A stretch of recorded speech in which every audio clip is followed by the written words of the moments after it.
All of the action from the Trans Agulhas is proudly brought to you by Nissan and Battery Energy Drink.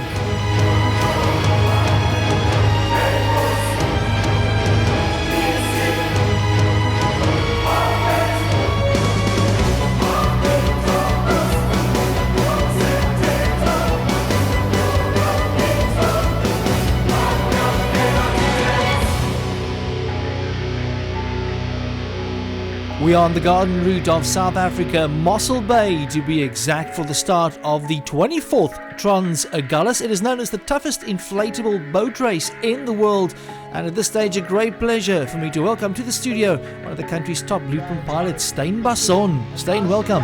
Thanks, Will. It's nice being here with you today. Now, you've done this race a couple of times, and from your experience you can truly say this is the world's toughest inflatable boat race.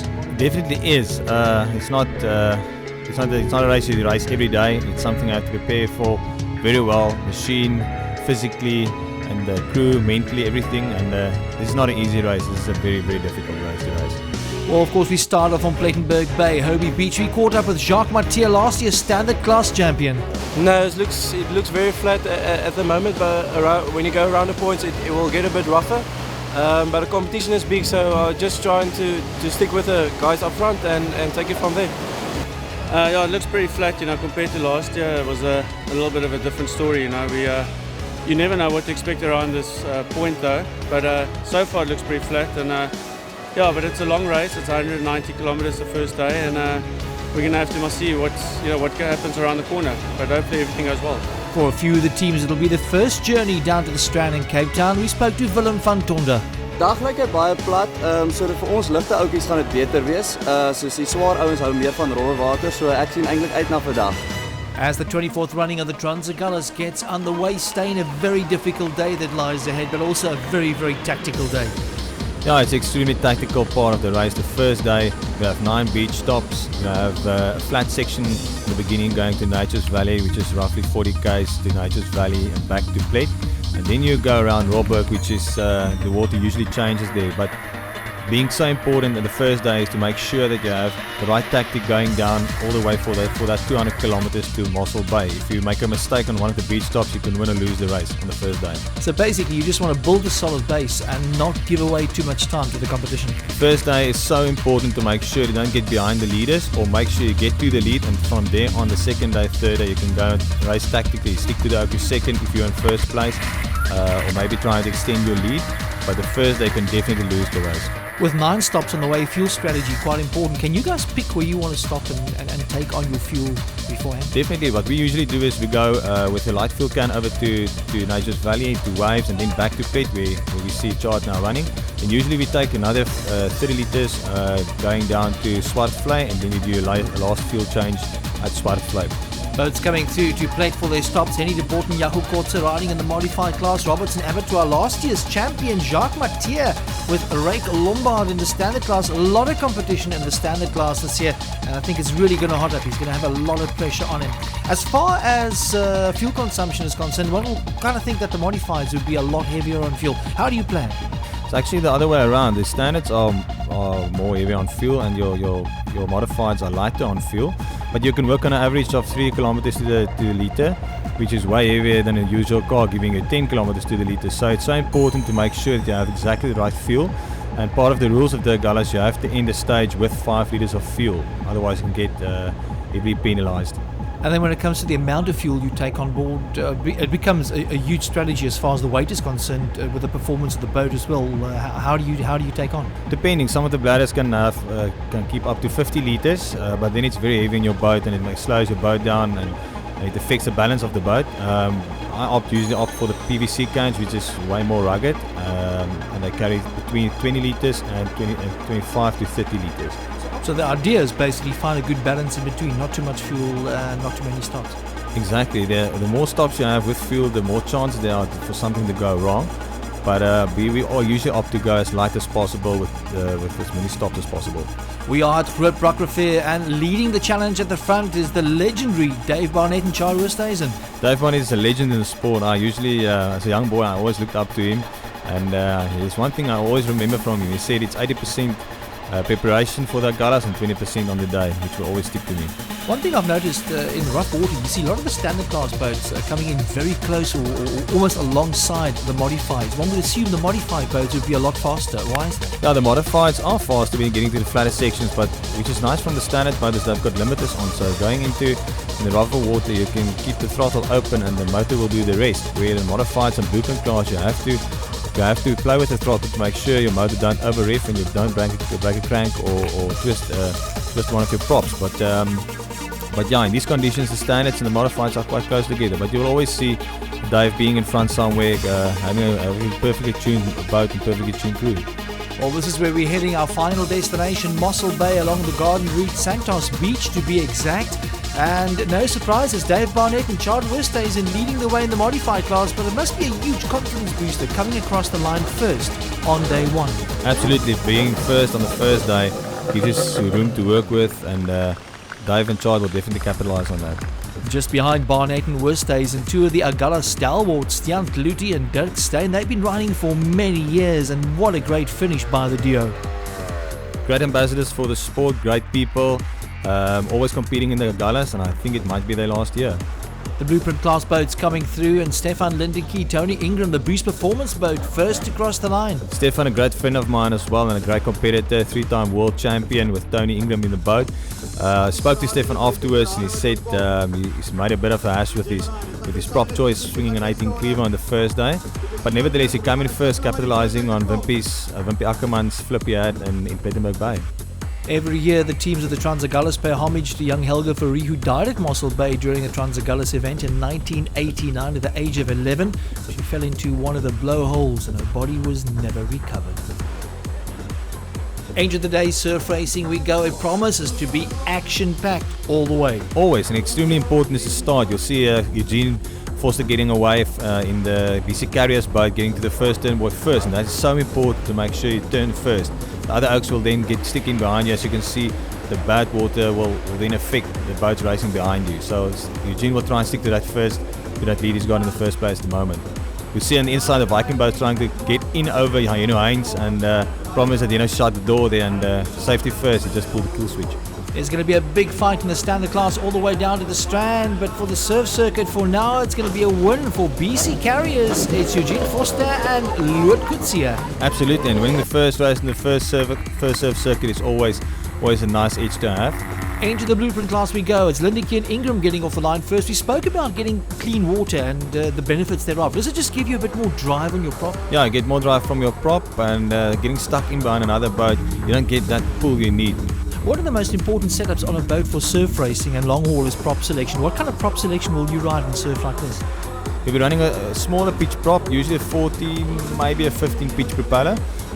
You'll also see another thing is important is you'll see the co-drivers leaning over the boat while you're going around the corners to make sure the boat bites, especially in the smaller kind of circuit.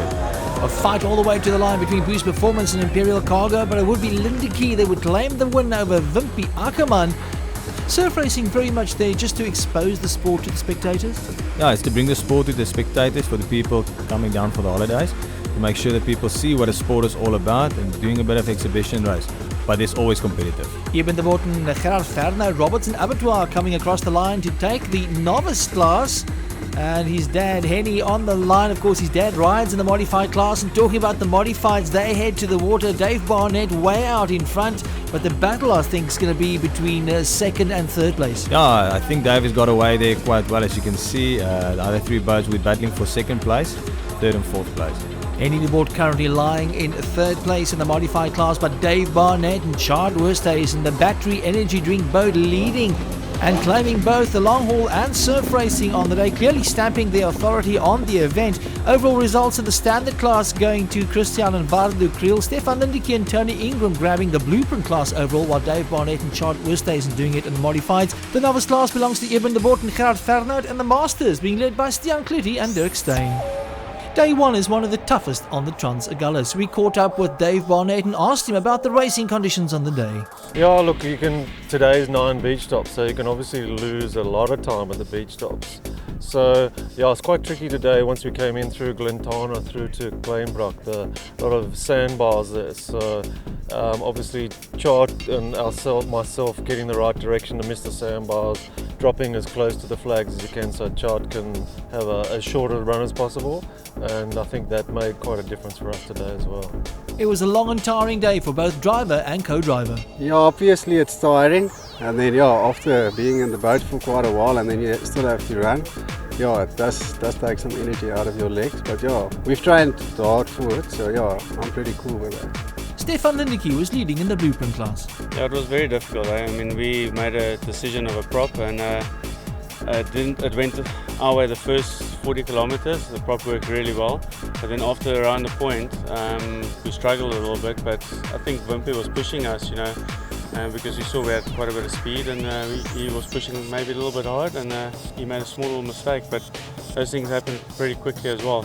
Big 7-times world champion Stefan Lindeke clearly has what it takes to drive a boat. But this time round, the preparation was a bit different for the Trans Agulhas. This is a tough race, and you need to be physically prepared for it. And we've decided to appoint a personal trainer, Shay, and he's helped both of us, myself and my co-pilot, quite a bit, getting top fit for the event. And he's also helping us with all the nutrition, just to make sure our bodies handle the tough days that's just passed, and also the ones that are coming up.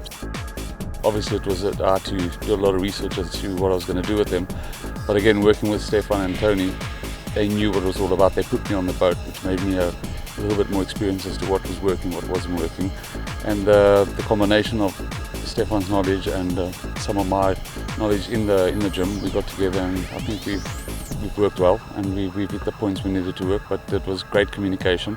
For Imperial Cargo's Wimpy Ackerman and Whitey Lowe was not a good start to the Trans Agulhas. An unexpected flip at Plettenberg Bay cost them time. Yeah, huge disappointment, because afterwards there was rough conditions that we really tried to make up some time. We raced hard without any incidents, but constant is the word for Trans Agulhas to win the race. And after 20 years, it's my first time to flip on the Trans Agulhas, because we know the rule, but things went well the last couple of years, and you must take the good and the bad. It's unfortunate. Bram Coetzee was just enjoying the experience. Ja, is absoluut, dit is eintlik 'n privilege, om hier te wees. Goed, ek dink dit is maar man machine and yourself on the end of the day. Dit is maar endurance race, jy vat baie stampe en stote, af Kaap toe, goed, en dit is absoluut 'n mentale ding, jy kyk maar of jy in die onderkante goed kan uitkom. Henny de Bort is an Agulhas veteran, having completed more than 9 Agulhas, but for his son, it was his first time out. Ou ry en dan dink jy die kinders speel in die water en jy ry die surf circuit en jy jaag hulle uit en dan het jy jou oë uitvee en as hulle klaar met skool en dan ry hulle dieselfde ding wat jy gedink het hulle kan nooit ry nie. En dit is mos nou maar so as jy ouer is, jy weet hoe lyk daar buite, jy weet hoe lyk die branders, jy weet hoe lyk die ek wil nou nie sê gevaarlik nie, maar dit is mos nou 'n moeilike ding. En dan weet jy nie, kan die mannetjies dit doen en so nie, maar dit wys jou maar as jy die boot het, jy weet mos hoe sê die manne, as jy daai two-stroke ry, dan is dit vorentoe en ek dink dit werk maar vir ons almal. Although it was Eben de Bort's first Agulhas, he'd get a lot of guidance from his father. Wat my pa vir my vertel, ek het my pa is nou al 9 jaar, so hy het my wat ek verwag het eintlik maar baie afgespeel. Dit bietjie platter miskien, maar ek verwag robbe water sê hulle.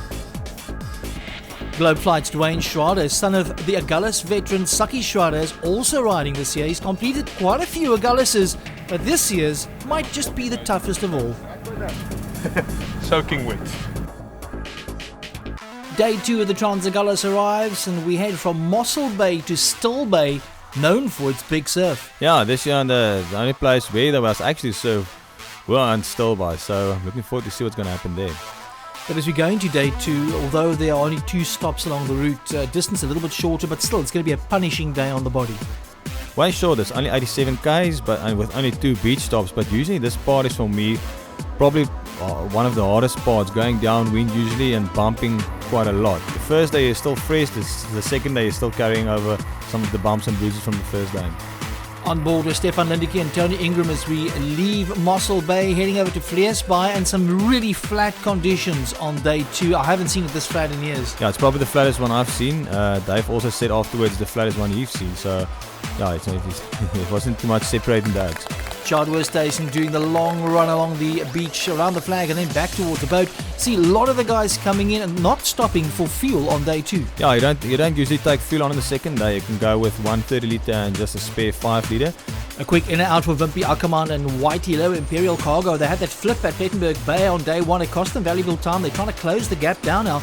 But of course, staying these beach stops so important, and a good co-driver can make up some time for you. It does, and a good driver as well. Getting to the beach, you may have to make sure you get your co-pilot as quickly as possible on the boat. I usually tend to turn my boat to keep the nose facing your co-pilot coming back to the boat.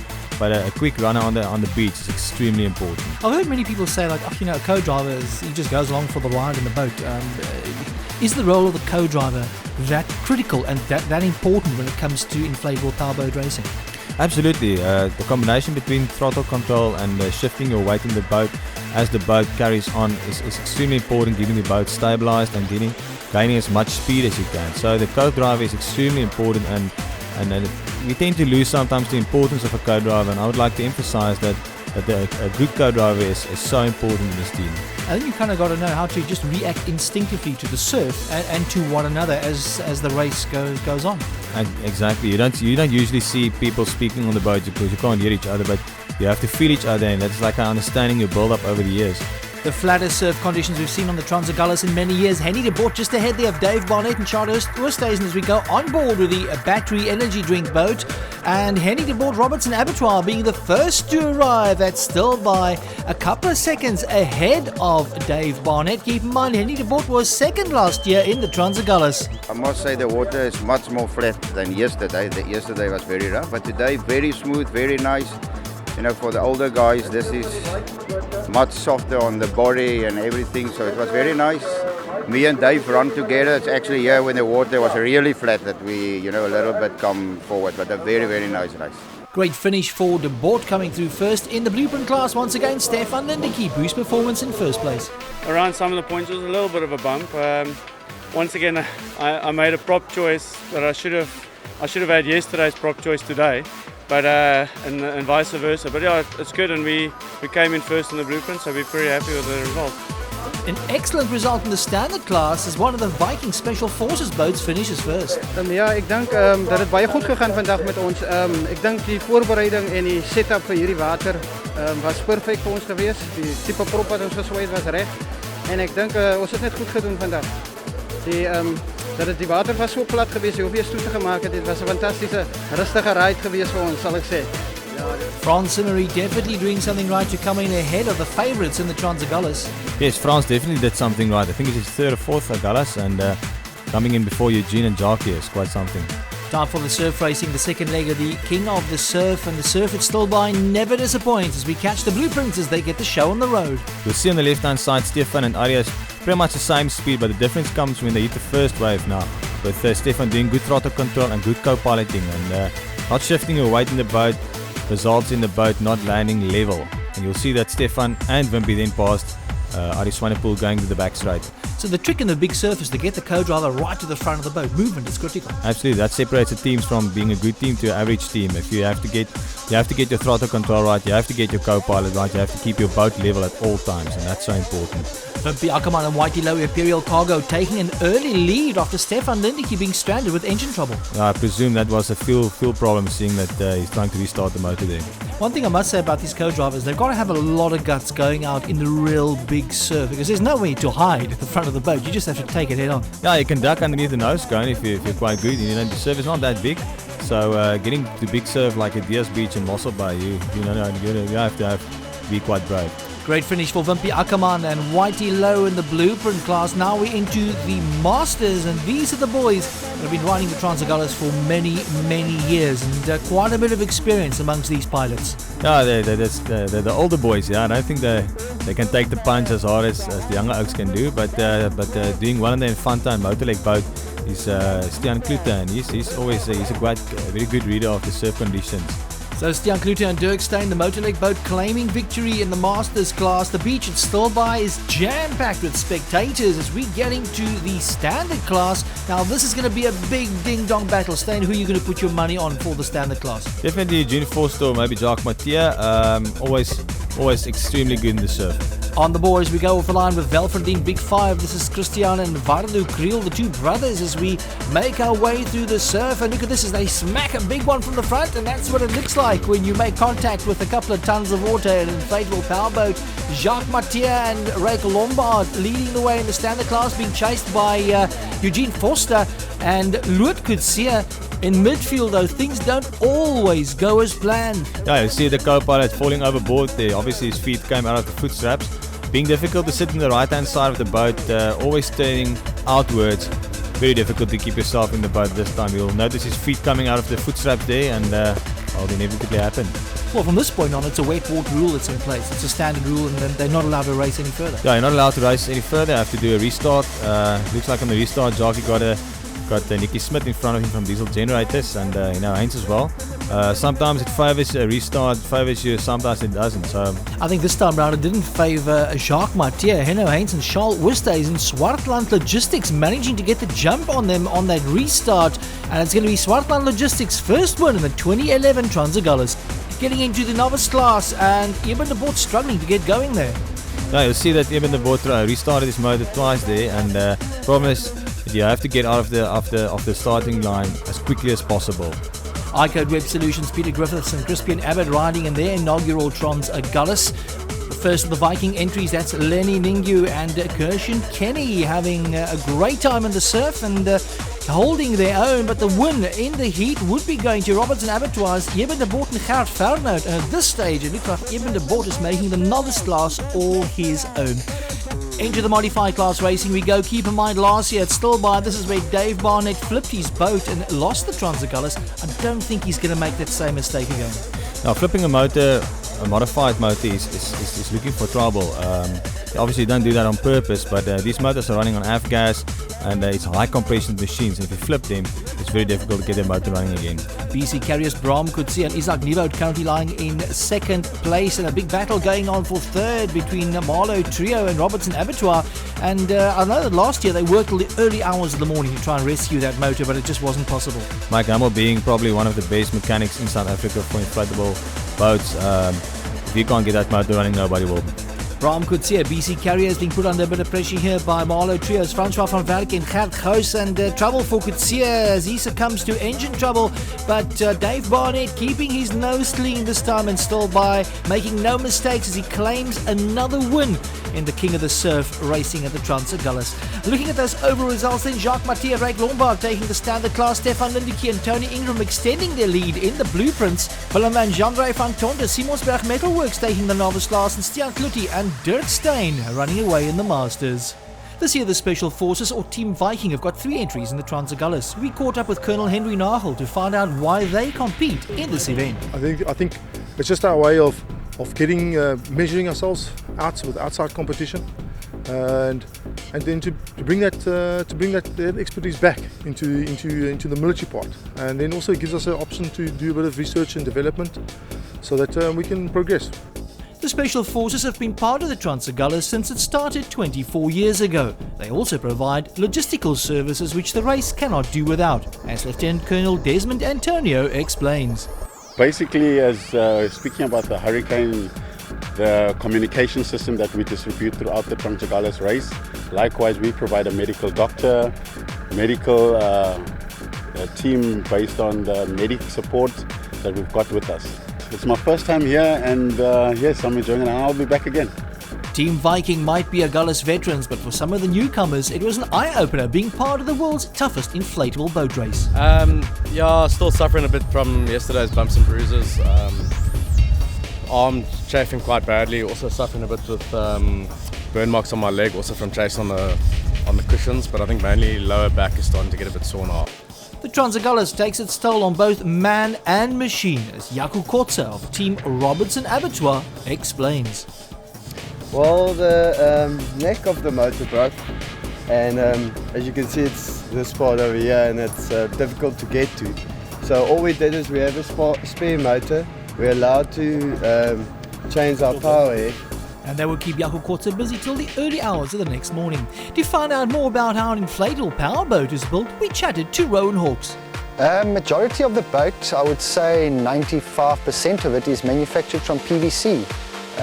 When we started manufacturing these boats, the PVCs we were using were manufactured locally in South Africa. We eventually started importing PVCs, companies started importing it.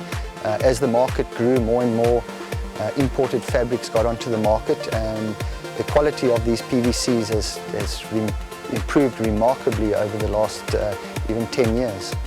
Minimum requirements for the weight of the boat is 75 kilograms. It's very hard to build a boat that is that light. Generally you'll find you have to use thinner materials, and anything you do, thinner materials, etc., they're going to last a lot less. The area on the race like the Trans Agulhas that would take the biggest knock on a boat is the actual floorboards themselves. That is most probably the one area that does take a knock from the pounding that it gets from the sort of wave action underneath. Generally the rest of the boat pretty much hold together well. We've worked out over the years where all the soft spots were and beefed them up so that we don't have any problems in that area. Basically the boats are all homologated to certain specifications, and the URM, which is the controlling body, have also got specifications which the boats are to be manufactured. We're going to tweak and twist, I think, what we've got at this stage and what each manufacturer makes, but the overall concept of the boat, I think, is still going to be around for a long time. As we enter day 3 on the Trans Agulhas, we're just on halfway on our trip down to the Strand in Cape Town. We caught up with some of the Masters teams in this year's event, Stian Kluti and Dirk Steyn. We wanted to know from them what they thought of the conditions at hand. Ek dink dis maar straightforward. Die water gaan plat wees, so jy moet maar die kortste paaie ry. En dit is waar jy maar jou spoed neem, nie die draaie begin ry nie. Maar ek dink die kortste paai, ons mag oor van die baie ry, so ek dink die meeste ons gaan maar die kortste pad ry wat daar is. Kirsty Creel has done quite a few Trans Agulhas. This year he's riding with his son Marco in the Masters class. Nee, alles is op skedule. Lyf is 'n bietjie seer, maar die water is bietjie plat vir ons. Ons soek eintlik 'n bietjie rowwe water, maar ons moet maar kyk wat om die punte gebeur. Verder hoop ek net my lyf hou. Steyn, we're going from Stilbaai to Struisbaai today, but only 2 stops en route. If something goes wrong technically, you're going to be stuck out in the open sea for some time. Yeah, especially the part between Witstrand and Arniston. We get to a part of the stage where the water gets like lemon twist. We call it lemon twist water. You can't easily read the water, and you get a lot of bumps and bruises. And it's a terrible part of the Agulhas. Some beautiful coastline we're going through today as we go on board with S101, Peter Griffiths and Crispian Abbott, newcomers to the Trans Agulhas. We spoke about the conditions, very difficult to read. Look at this S40, things almost going wrong for them as Christo and Van der Kriel hit a big hole. Yeah, sometimes you just lose concentration for a second, you don't see that bump in the water, and very quickly things can turn around, you can maybe lose your boat. We spoke of the importance of beach tops. How do you make the call as a driver whether to go shallow or deep, where to drop your co-drive off? Depending on the water, if you have beach breakers, you want to get the boat on dry sand, make sure you don't flip your boat over on the beach, but you want to get your co-pilot as close as possible to the flag, as Stefan just did. So the short of it is you want to get as close as possible to the beach, depending on the conditions on the day.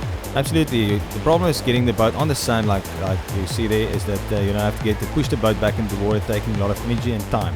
But you have to make the choice being safe. That's always the first choice. Imperial Cargo's Wimpy Ackerman and Whitey Lowe trying to close the gap down to Stefan Lindicke after that incident where they flipped the boat on day 1. I think that Stefan Lindicke's got a very big buffer at this stage, so it's going to be very, very difficult to close it down. It's going to be difficult for Wimpy to catch Stefan. Stefan extremely fast, and obviously Stefan is a very clever racer, so he'll just make sure that Wimpy will stay with him or just behind him to make sure he takes the win.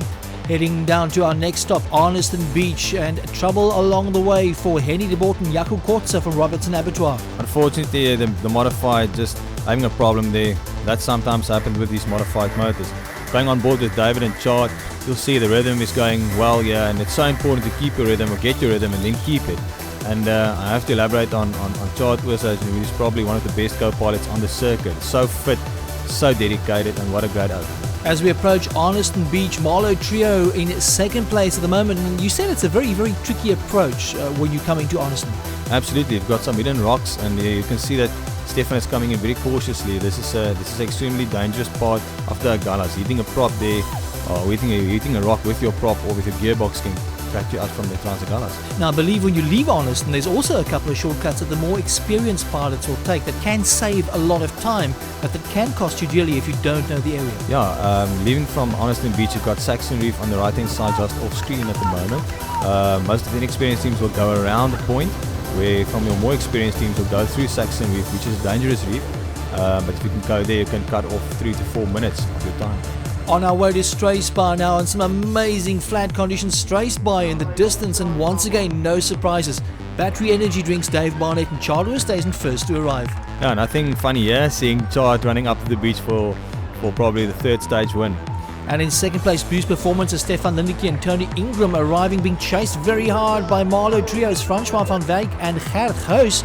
Wimpy Ackerman arriving in fourth place on the beach, so good effort by him, but it's not going to be enough to close the gap down to Stefan. Yeah, unfortunately for Wimpy, he lost a lot of time on the first day, so Stefan just running it tactically at the moment. Wimpy have to give it all to try and catch Stefan. Leading overall in the standard class will be GMC's Jacques Mathieu and Ryk Lombard, but finishing first on day 3 is Eugene Foster and Loert Coetzee, and this man losing his cowling on the way cost him a lot of time. Yeah, well, fortunately for Eddie, the condition was quite flat, so he couldn't get too much water into the motor, but I'm quite sure Bram will sort him out with another cowling. Into the third day surf racing action at Strathspur. You always hear Jacques Mathieu saying that he likes the big surf. Why is that? Well, the big water separate the average races from the excellent ones, making it more enjoyable and making it more fun, to race in the big surf, and it takes more skill to get to the front of the pack. So the surf is actually the big equalizer that separates the men from the boys. Absolutely, to make sure that if the setup of your boat comes to play there, the way you handle your boat in the surf is so important to make sure you get to the front. Jacques Mathieu proved himself. He won last year's Agulhas and the previous year as well. Do you think anyone's going to catch him this year to the strand? I'm quite sure no one will catch him this year. Racing with Ryk Lombard from the AE Electrical team this year, making a good combination because they were quite quick. But Jacques is probably one of the most skilled pilots you'll get on the circuit.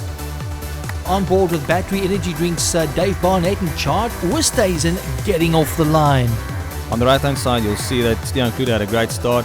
I'm not sure how he managed to get that going, but on the backside first, and that's so important, having a good start. Yeah, he had a great start, but I think he threw it away around that beach marker boy, going very wide. Dave Barnett a lot tighter, and now he's caught Stian. Yeah, he just kept the door open there for Dave, and Charles not going to make a mistake and leave that opportunity, so I thought that Stian should have closed the door there. But yeah, let's see where he goes. So at the moment, Stian Kluti lying in second place. Henny de Bort just behind him. He's got another cowling on that motor, but it's going to be Dave Barnett and Chad Oosthuizen heading to the line. And so far, Barnett has won every single surf race in the Agulhas. Yeah, they've been untouchable on this Agulhas, and this being that place, they always do well. Herman van Geems, the race OD on the day, making sure things go well as we head into the novice standard class, and things are hotting up here. Yeah, this is extremely tight class as well, and you'll see the Viking teams there almost losing it there for a second. The Viking guys don't tap off. You'll see in the next wave here that closing the throttle a bit too late, keep the boat unstable, make the boat unstable going over that wave. Once again, a great ride by Eben de Bort and Gerard Fernand, keeping off the competition, and this man has got so much potential. Yeah, what a humble oak, and I'm quite sure next year too he will be probably one of the top pilots in South Africa. The crowds are gathering on the beach as we head into the blueprint class, and it's going to be between Wimpy Ackerman and Stefan Lindeke, but it looks like Lindeke just edging away from Wimpy Ackerman. He's so quick off the line, always prop choice and setup of the boat is so important, but you'll see that Wimpy is following in closely with Ari Swanepoel in third place. Yeah, Mr. Video back as a major sponsor behind one of the teams. They've been absent for a couple of years, but look at this. It's on board of Stefan Lindeke and Tony Ingram as Wimpy Ackerman goes around the outside of Stefan. Yeah, just closing the door here, but Stefan driving skillfully, just trying to stick to the clean water there and just trying to stay out of Wimpy's spray. But Ackerman putting down the hammer and crossing the line first, and a good effort by the Imperial Cargo team. Overall results then, we will be standard class going to Jacques Mathieu and Ryk Lombard on the day. Stefan Lindeke and Tony Ingram still taking the blueprint class overall, while Dave Barnett and Chad Oosthuizen taking modifieds. In the novice class, Willem and Jean-Ray van Tonder lead the way, while Stian Kluti and Dirk Steyn lead the masters. One of the most important things on an endurance event like the Agulhas is nutrition, and Monica Kluti heads up the catering facilities. Van de eerste 3 daar is dit alright, want dan is dit by Mosselbaai, so ons bly op dieselfde plek, maar daarna gaan dit 'n bietjie rof want jy trek van dag tot dag van die een plek na die ander plek en jy moet oppak, die tente moet opgeslaan word, alles moet gepak word en as jy die volgende plek kom uitgepak word. Jy moet 'n vol ete voorberei. Ons weet hulle het 'n harde dag op die water, so ons probeer vir hulle verskeidenheid voor te berei. Daar's groente, slaaie, gebraaide vleis, beste skaapchops in die land. Almal geniet dit vreeslik en na jy's 5 uur in die oggend op, jy werk die hele dag lank. Jy gaan slaap in die nagte watter tyd, maar as die mense actually in die aand inkom en hulle jy sien hoe geniet hulle die kos en die stories en die goed dan dit maak dit regtig met 'n werk. I will stop doing the Trans Agulhas because I can't eat here in the evening. So making food at a truck and feeding your team is just impossible. You need the good food, you need the rest, and you must cook and make food. It just makes your task so much more difficult on this trip. One thing about the Trans Agulhas, of course, Stan, it's not all about the race, it's about the camaraderie afterwards. Absolutely, and here we are with the Imperial team with Wimpy Ackerman and Whitey Lowe. Wimpy this year competing his 20th Trans Agulhas, and what a great person, probably one of the best pilots the world has ever seen, and I've got so much time for this person. He's a brilliant man. What a time spent around the campfire, then afterwards planning with the individual teams as well. This is Team GMC planning for the next day's action. Nike, yes. Caesar, yes. GMS, yes. A little bit of team enthusiasm going a long way in this year's Trans Agulhas. So into the action on day 4 we go. We're going from Struisbaai to Hermanus. We caught up with the leaders of the Trans Agulhas. It's Battery Energy Drinks Dave Barnett. Looking forward to the day. Well, we've been down on the point here. It looks probably maybe a little bit bumpier today. So yeah, I mean, obviously we don't do anything silly. We'll just set the boat up as comfortably as possible, and yeah, just make sure we get through to Hermanus. So we're heading to stage 4, day 4 on the Trans Agulhas on the way to Hermanus, and you said there's a lot of shortcuts that can be taken on this day, but a very technical stage as well. Yeah, going from the Damme to Pearly Beach, there's a lot of kelp and there's shortcuts through the kelp, and you have to be brave going through there. There's a channel, and the channel differs from year to year, so you have to go and look beforehand where the channel is, and the more experienced teams will always go through our channels. Trouble for Eben de Bort and Gerard Ferno at the Robertson Abattoir. Look at Ferno leaning back there, trying to sort out what looks like fuel starvation issues, but they managed to get the problems on the way. Entering Pearly Beach, 2 of the standard class boats running with the modifieds, and it's Jacques Mathieu running alongside Dave Barnett. No, this is Jacques' place. They got a holiday home at Pearly Beach, and he knows this part of it like the back of his hand. And if you can beat Jacques Mathieu on the 4th day of the Trans Agulhas, you know you can ride a boat. Now look at this as they leave Pearly Beach. Jacques Mathieu and Rake Lombard leading the way ahead of Dave Barnett, and still some very tricky conditions as you approach Pearly Beach and leaving as well. Yeah, big surf. There's a channel to the right. Going out of Pearly Beach, we have a bit of a current where the swell dies down a bit, so if you're a brave man you can go through there, and cutting off a few extra seconds. And from Pearly Beach onwards, some pretty rough conditions. We go on board with Stefan Lindeke and Tony Ingram. Watch Lindeke's hand on the throttle there as he rides the throttle control, opens and closes all the time as he builds up rhythm in the surf. Eilkralsmond, the next stop en route. And this is a stop where I think Barnett was the first to arrive, and at this stage he's not going to take any chances. He's really going to just watch his game. Yeah, you have to look after his equipment. He's way out in front of the modified class, and doing something stupid like flipping the boat or over-revving it will just take away the title. You mentioned earlier that one can set up the boat comfortably. How do you do that for the open ocean? Propping the motor low, putting on a low pitch prop. They usually run 15 cleavers on the modifieds, but getting the boat to stick to the water and not jump around, bump around, making it comfortable. Obviously air pressure plays a big role. What kind of pressures do you run in these boats? 2.4 bar, which is quite hard. These boats are pumped very hard. The harder you pump the boat, the more speed you'll gain from it, but the harder the ride will be.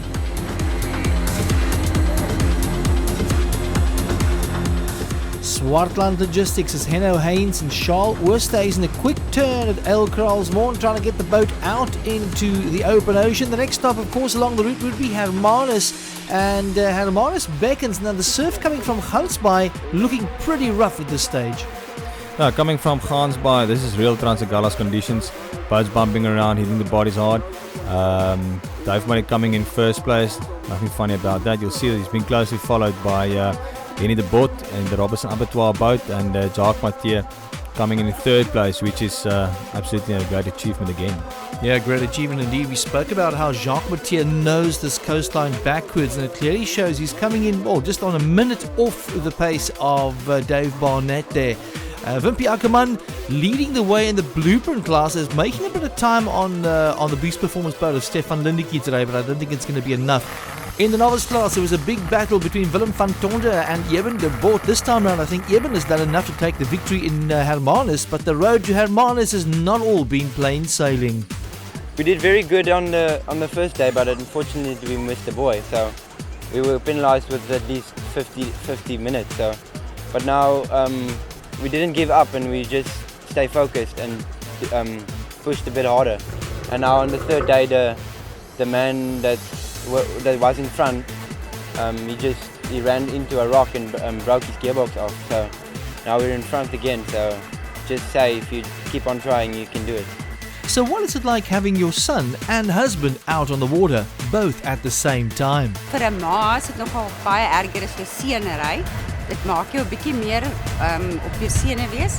Maar sover gaan die twee nog goed aan en ek is bly hulle ry lekker en hulle twee pa en seun het nou iets gesamentliks wat hulle kan deel.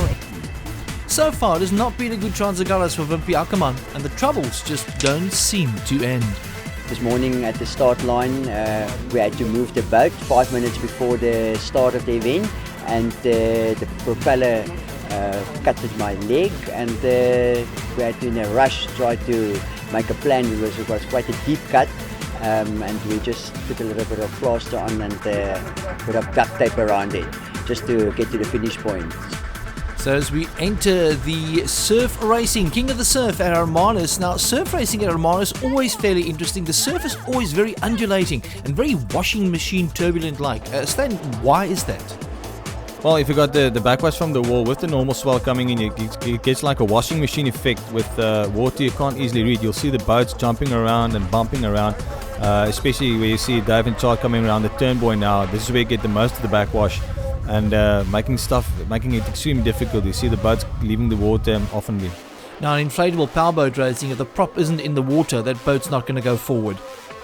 Yeah, you have to give a prop in the water by getting your motor as low down as possible on the transoms to give you that 5 or 6 extra millimeters.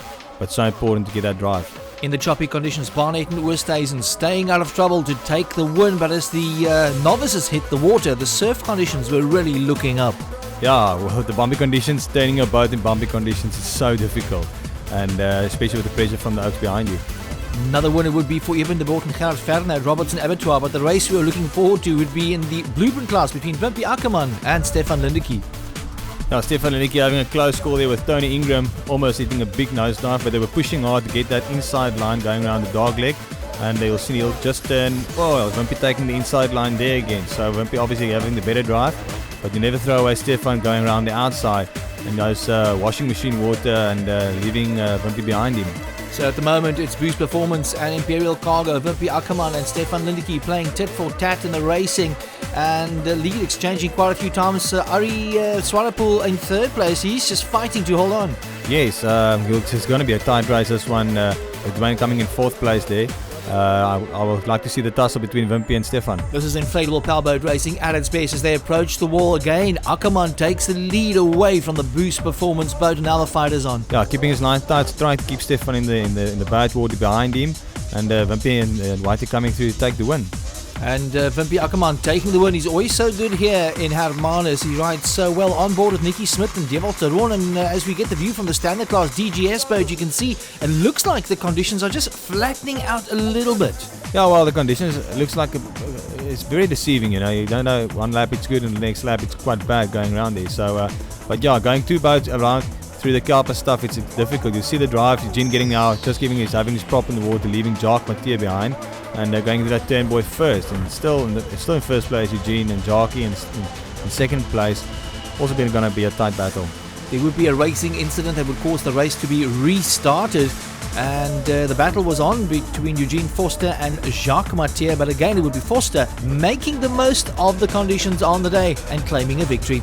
So Jacques Mathieu, Ryk Lombard lead the standard class, Stefan Lindeke and Tony Ingram in the blueprints, Dave Barnett and Chad Oosthuizen in control overall in the modified class, while Willem and Jean-Ray van Tonder take the novice class, and Stian Kluti and Dirk Steyn right at the front for the masters class. Riding a Trans Agulhas and winning every single stage requires some good equipment. We asked Dave Barnett what is his secret to success. Yeah, obviously we've been involved with Mike Hamill at Boats and Bikes for the last 10 years. So, Mike does a lot of. I came out a bit earlier this year. Came out 3 months earlier to race in the Nationals. So yeah, Mike spent a lot of time, and we've done more practice and more setup work with the motor. And look, we always rebuild and replace everything before the start of this race. So Mike, he's done a fantastic job for us again. Mike Hamill explains exactly what is required in putting together a high-performance outboard motor. Well, you've got to rebuild the whole motor before the start of the race. It's got to start from top to bottom, everything, mountings, check your crank, the bearings, the pistons, new rings, new reeds, new gaskets, everything. Running good oils, we run Puteline, and just basically having a good understanding of your equipment and looking after it during the race. We get a standard Yamaha outboard motor. We take the block apart. We'll start with the head, for example. Well, the cylinder head is skimmed to give you more compression. The flywheel's lightened to give you better acceleration. We've got different flywheels for different applications. We've got different propellers for different applications. And same with your jetting. You've got jetting, change jetting for different things. And what I suppose it's what a lot of people don't understand, that there's a lot more involved instead of just running one setup for the one time with one go. After the day's action in Hermanus, there's still an evening of adrenaline left as the riders do the night race from Gansbaai to Hermanus. Although only 20 kilometers long, it's done in zero visibility. Hoe minder ek kan sien, hoe beter eintlik, dan weet ek nie wat voor lê nie. So ja, nee, dit is great fun. Ek dink dit is baie uniek en dit is ook baie uniek aan Trans Agulhas en 'n baie goeie tradisie wat dit is wat voortgesit moet word. En almal moet dit ry. Dit is 'n ervaring wat vinnig skrik hier. Baie nice. As Dwayne Charter says there, it's part of a tradition, and before I believe it was a lot more difficult and treacherous. Yeah, back in the days it used to be from Franskop going around danger points, which I'm afraid to go around in broad daylight. But tactically it's a very interesting part of the Agulhas. You've got a small bit of guidance from the leading boats, but you have to follow those boats in this light, but you can't read the water at all. A fitting way to end the action on day 4 as we enter day 5, the final day for some teams that couldn't have come sooner. We'll be quite happy when we get to the end of it. Just hoping that the bodies hold out. We rested yesterday, so the goal is just to get to the end. It's the final day's action. We go Hermanus to the Strand in Cape Town, but usually the conditions along the course not that rough, but it can stand up in places. Now, first of all, you have to go over to Gansbaai, and the reason for that being getting to Onrus, which is a very small beach. You don't want to separate the boats from each other. Onrus, usually big dumpers and stuff going over there. And here we are with Stefan and Tony going over to Gansbaai and getting back to Onrus again. As we pick up the action as the boats enter Pringle Bay, the last stop on the day before they head to the Strand, and Dave Barnett at the front. I think from this point on, it's a mere formality for the Agulhas champion. Yeah, this is halfway down the stage. Always a nice little small little beach stop. Halfway down the route, as I said. You'll see that Stefan is taking a lot of the pace now, just making sure he gets back to Cape Town to take the win from Wimpy. And now it's all about tactics, making sure you just get there, make sure your motor keeps going. And from here on, it's a short little ride around the corner as we head out now to Gordons Bay. They don't stop at Gordons Bay, it's just a quick little flyby by the wall. Yeah, it's just a flyby. You'll see that the pilot and the co-pilot, not just the red flag on the harbour wall there, and just flying by, going down the last 7-8 k's to the Strand main beach. Also quite funny sometimes, back in the days, there's a small reef on the right hand side, and some of the oaks are still brave enough to go through that reef as well, going for the last 7 k's. My opinion, just stay out of the trouble now and just get back to the finish. After 5 tough days in the water, what is it like coming around and actually seeing the final destination, Strand, in the distance? That's a good question. Coming around the washing machine at the point, if you see like that Gordon Bay harbour wall, you know you've done it. And just getting back to Strand is probably the best feeling you'll ever have. Dave Barnett approaching the finish line. That means another win for the Agulhas champ. Yeah, good. We're fine. We trained pretty hard and prepared hard. It was quite bumpy out there today, but we're fine. It was a good stage to bring some rough water into play on the last day. Arriving just behind Barnett, it's Henny de Boer, Robertson Abattoir. I can see Henny de Boer just lying down on the boat. I think that last stage took it out of him. And the first to arrive in the standard class, young Eben de Boer, arriving just behind his dad. in a standard. So great driving by the young man. DGS coming in second place on the day, good finish. And then of course Stefan Lindeke coming through to claim his victory overall in the blueprints. Well, this was my 9th Agulhas, and I think today, the last day, was really a testing time because it was really tough. This is, I think, what the Agulhas is about. Jacques Mathieu and Rake Lombard coming through to claim overall victory in the standard class. Ja, ons is nou 3 in 'n ry en ek is baie bevoorreg om weer vir jaar deel te neem en weer eens so goed te doen. Vandag was baie rof geweest en ons tipe water, maar ek het my kop gehou en net rustig gevat en om die ander kant te kom, want ek het by onder ons gehoor ons grootste kompetisie is uit, so van daar af net baie rustig hou. In the Masters class, a great overall victory for Agulhas stalwarts Jan Kluti and Dirk Steyn.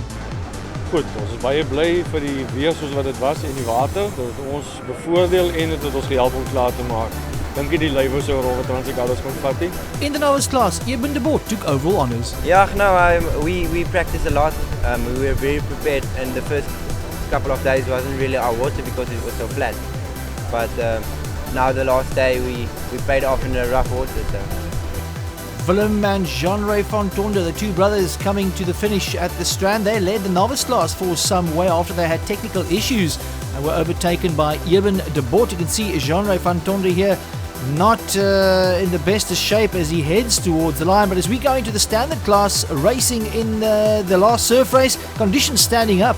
Yeah, it's just the windy conditions. You don't have swell at the Strand, and the wind will always create this kind of chop and holes in the water, and always a nice place to have a surf race as well. Let's see this time around the novice class and the standard class racing together, heading towards that backline marker. Look at this, Eben de Boer on the inside, putting a move on Eugene Foster in BC Carriers.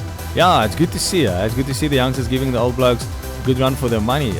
But yeah, there's going to be a tight race, and I'm quite sure that the experience of Eugene will count at the end of the race.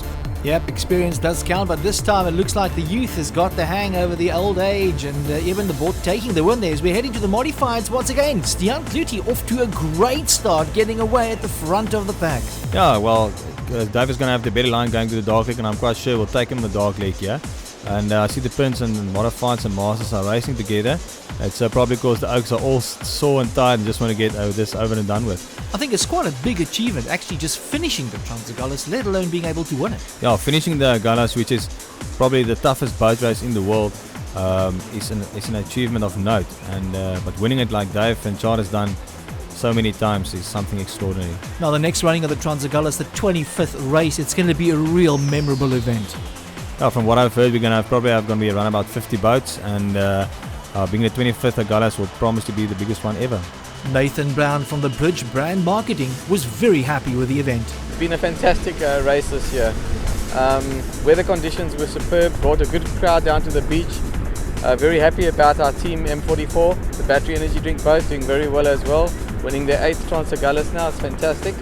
But you know, to all the teams that participated, the logistical teams that supported, the officials that officiated, the NSRI ambulance team and the Marine Police, awesome commitment and dedication from them, so very, very happy. That concludes our coverage of this year's Trans Agulhas. We'll catch you again at the end of the year, around about the 26th of December, as we head down from Plettenberg Bay all the way to the Strand in Cape Town. Till then, you stay safe on the water.